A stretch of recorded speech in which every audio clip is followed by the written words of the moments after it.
Добрый день, меня зовут Евген Меркис, и я апрануў гэты костюм на выпадок, калі падчас здымак мы сустрэнемся з іншапланетнікамі.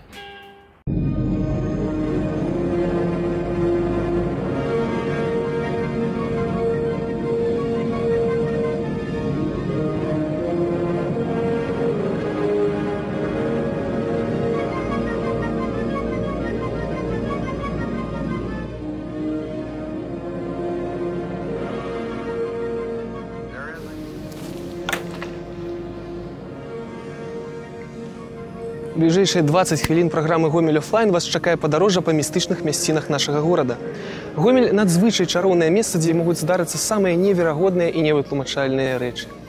Вы глядзіце спецыяльны выпуск праграмы «Гомель офлайн», прысвечаны анамальным зонам і містычным з'явам нашага горада. Тэма сённяшняга выпуска – Гомель містычны. Ці існуюць у нашым горадзе праклятыя месцы? Чым небяспечная здань сібірскага кота князя Паскевіча?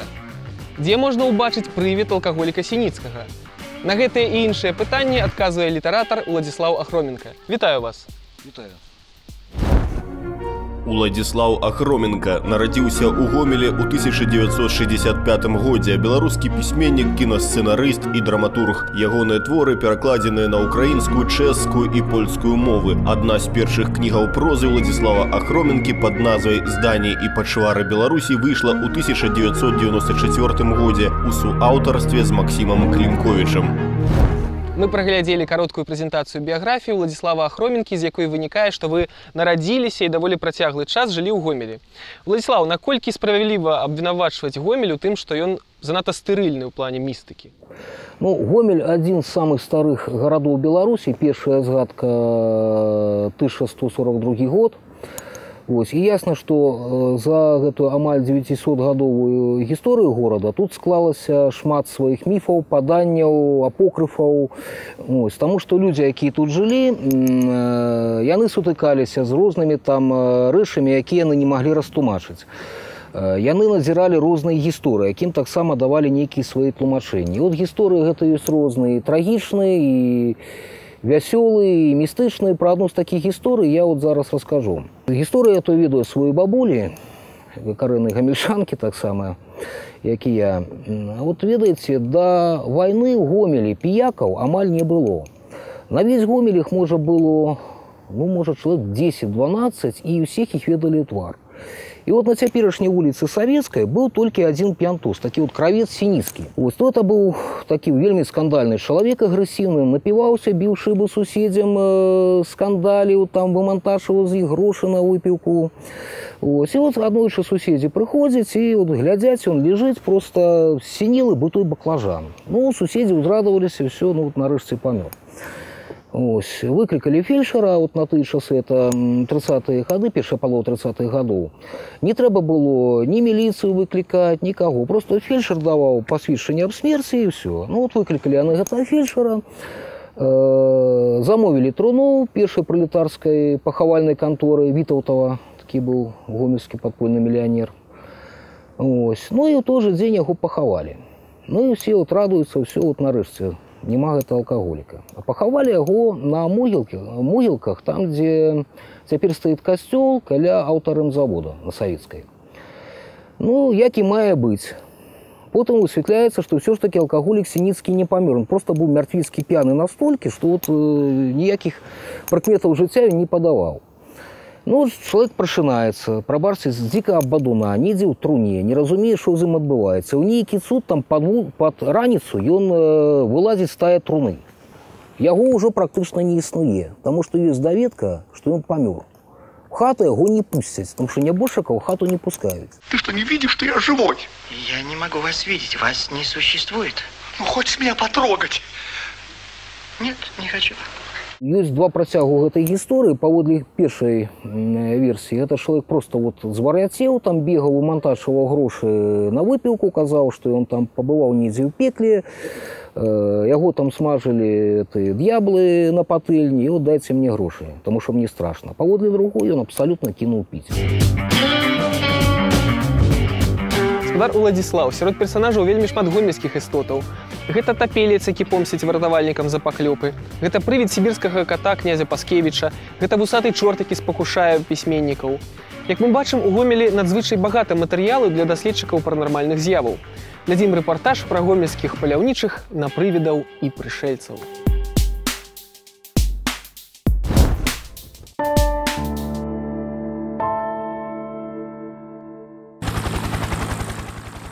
Гэтае відэа невядомага лятальнага аб'екта ў Гомелі набрала больш за 200 тысячаў праглядаў на Ютубе. Ой, смотрите, НЛО, НЛО, вот оно полетело, смотрите, полетело НЛО. Але праўдзівасці ў ім столькі ж, колькі ў гэтым роліку. Ці ёсць у Гомелі сапраўдныя анамальныя зоны? У якіх месцах людзям з няўстойлівай псіхікай лепей не быць? На мой взгляд, здесь очень много негативной энергетики из-за того, что было очень большое количество мертвых людей в одном месте. Дзе шукаць сляды гомельскага графа Дракулы? Согласно устному преданию, Федор Паскевич был достаточно любвеобильным помещиком и до последнего времени продолжал реализовывать средневековое право первой ночи. Грубо говоря, крестьянские девушки перед выходом замуж вынуждены были первую брачную ночь проводить не с мужем, а со своим помещиком. К сожалению, такая жуткая, такой мрачный обычай сохранялся на наших землях до конца XIX века. Естественно, что даже в условиях того крепостнического гнета далеко не все крестьянки были с этим согласны. И вот те, кто, собственно говоря, пытался сопротивляться по устной легенде, бытующей в Гомеле, их привязывали к дубу и подвергали физическим наказаниям, пока они в конце концов не соглашались принять ухаживание любвеобильного помещика. Старая Валатава лічыцца адным з найбольш сакральных месцаў у Гомелі. В общем-то, из истории известно, что храмы устанавливались очень часто на месте языческих капищ.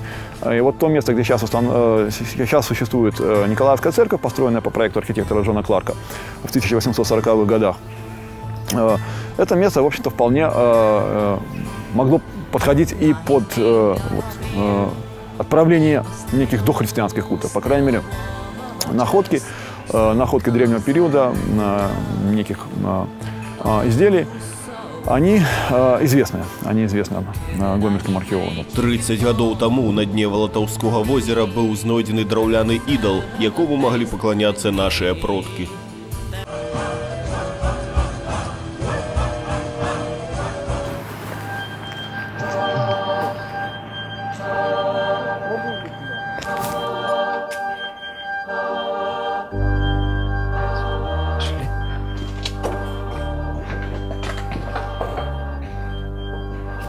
Эксперимент называется «Замкнутая цепь». Обычно используется с двумя зеркалами. Два зеркала ставятся напротив друг друга.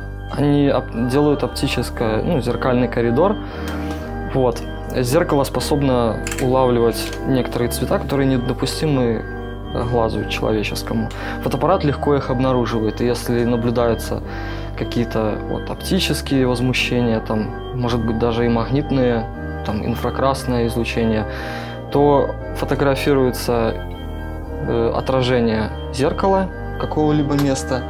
Вот. И если что-то попадает в объектив, какая-то аномалия, то появляется или пятно, или что-нибудь еще. Когда здесь эта больница существовала, здесь по количеству трупов, гиблых людей, это наверное, одно из самых таких мест в Гомеле, где самое много пациентов погибло от разных страшных болезней.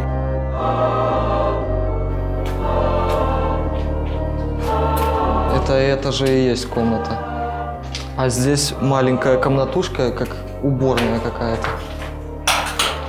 Конечно, зафиксированы и предания о Волотах. Это, конечно, не есть специфика только бывшей деревни Валатава. Волоты, они существуют в общебелорусской мифологии. Известный гомельский лингвист и топонимист Александр Роголев в свое время описал воспоминания тоже некой гомельчанки, которая, сидя у окна поздно вечерком, увидела вдруг в окне огромного роста и неописуемой красоты чудесного юношу, который к ней в окошко заглянул. Ну, насколько это был тот самый мифический Волод, или это была просто греза девушки вечерняя, это, конечно, уже история умалчивает.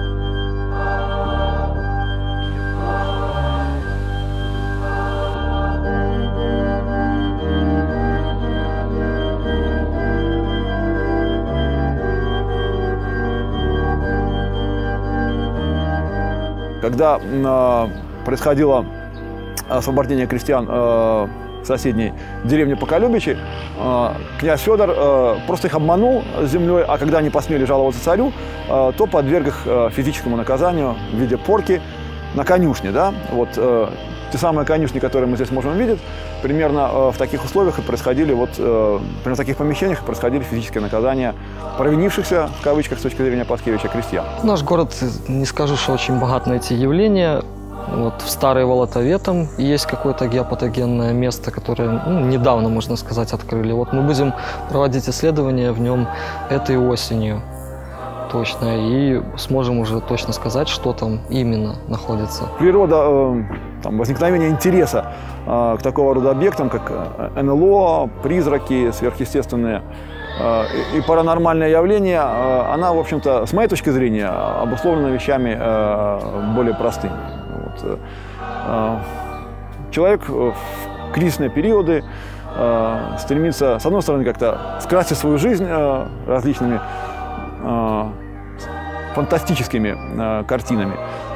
С другой стороны, социальная, экономическая нестабильность и неустроенность порождает соответствующее явление и в сознании человека.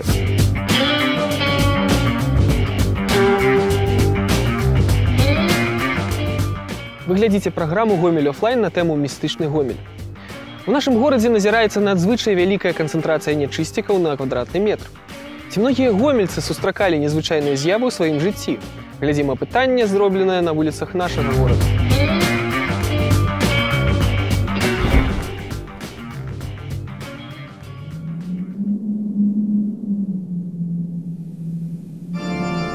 Раз, два, три, чатыры, пять.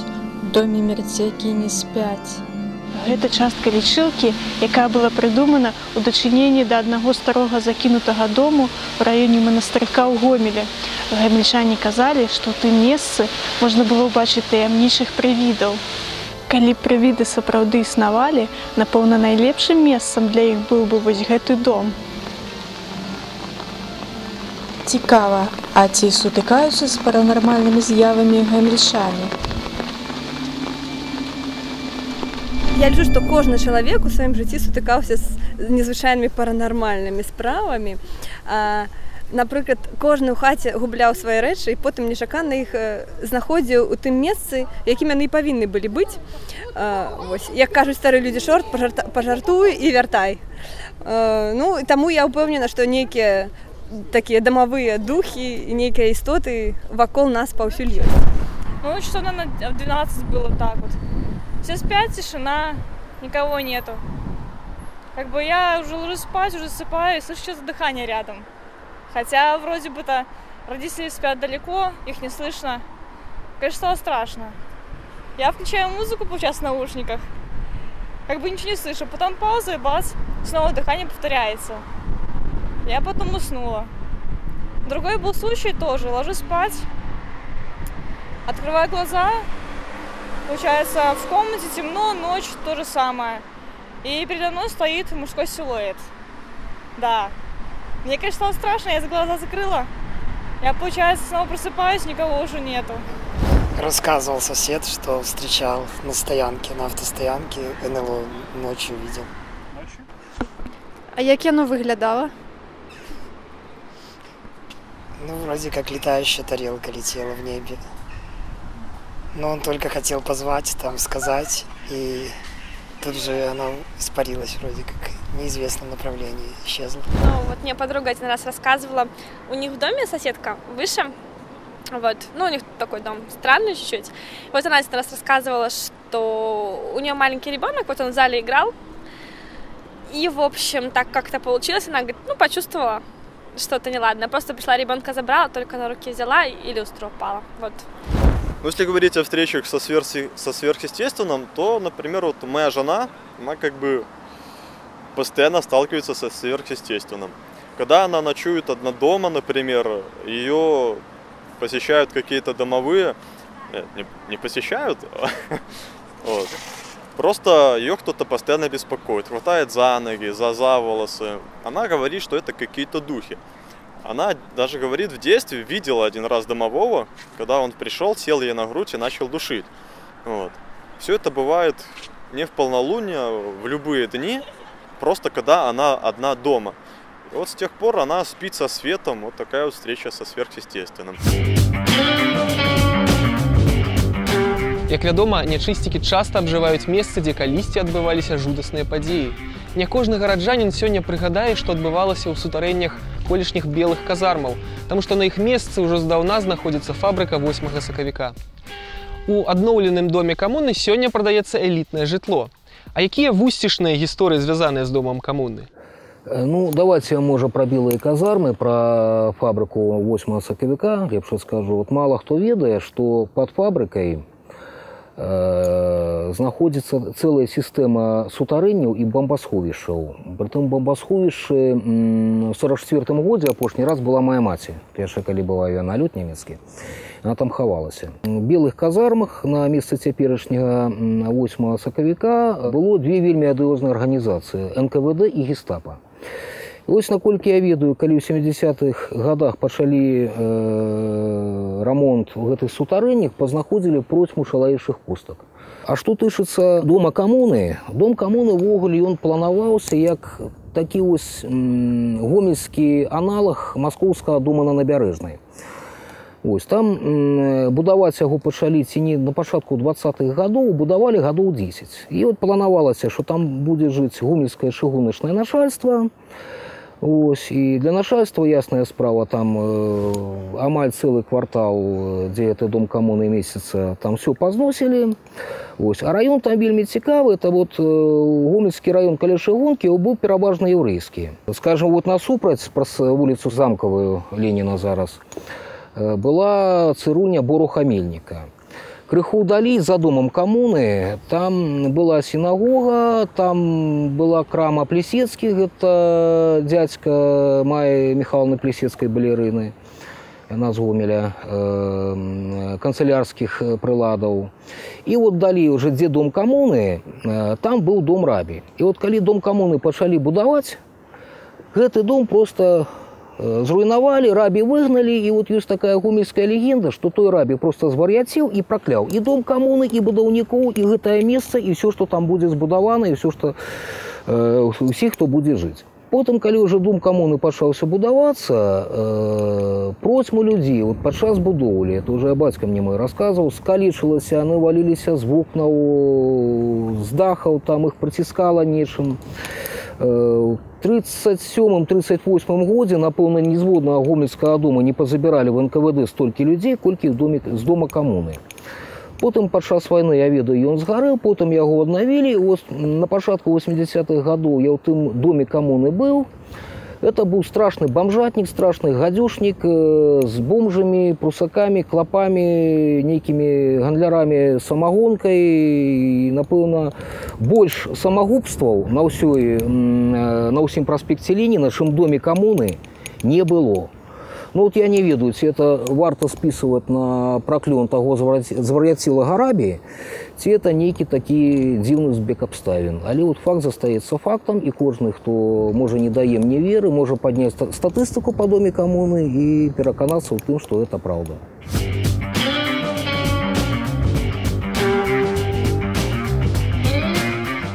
З нядаўняга часу дурная слава пераследуе гомельскі гарвыканкам.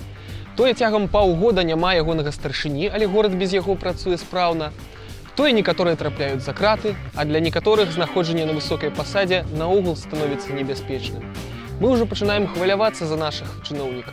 Тым больш, што пасля апошняга скарачэння кадраў на 51 супрацоўніка ў гомельскім гарвыканкаме стала менш. Праўда, пры гэтым не называюцца іх прозвішчы і пасады. Як жа так сталася, што гомельскі гарвыканкам стаў гэткай вось анамальнай зонай?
А цяпер паглядзім, чым жыла грамадзянская супольнасць у Гомелі за прамінулы месяц.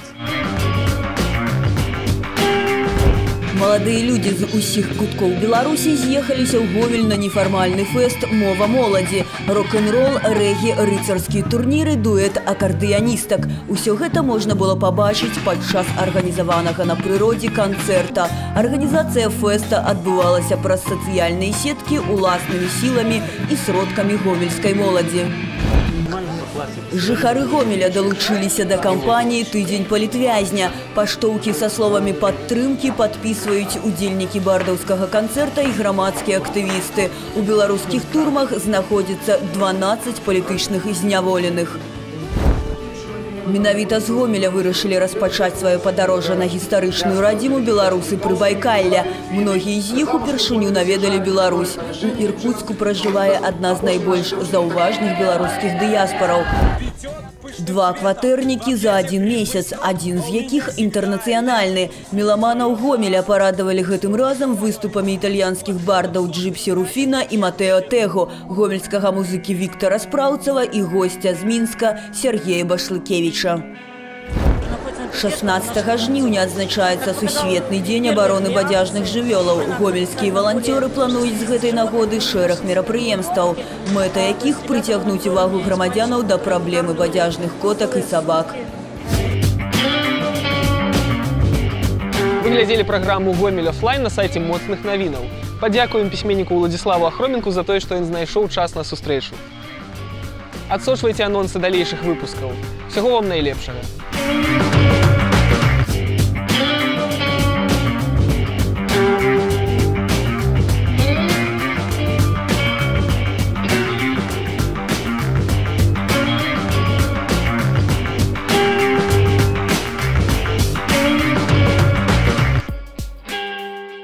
На жаль, іншапланетнікі падчас здымак праграмы так не з'явіліся, таму гэты касцюм мы пакідаем да лепшых часоў.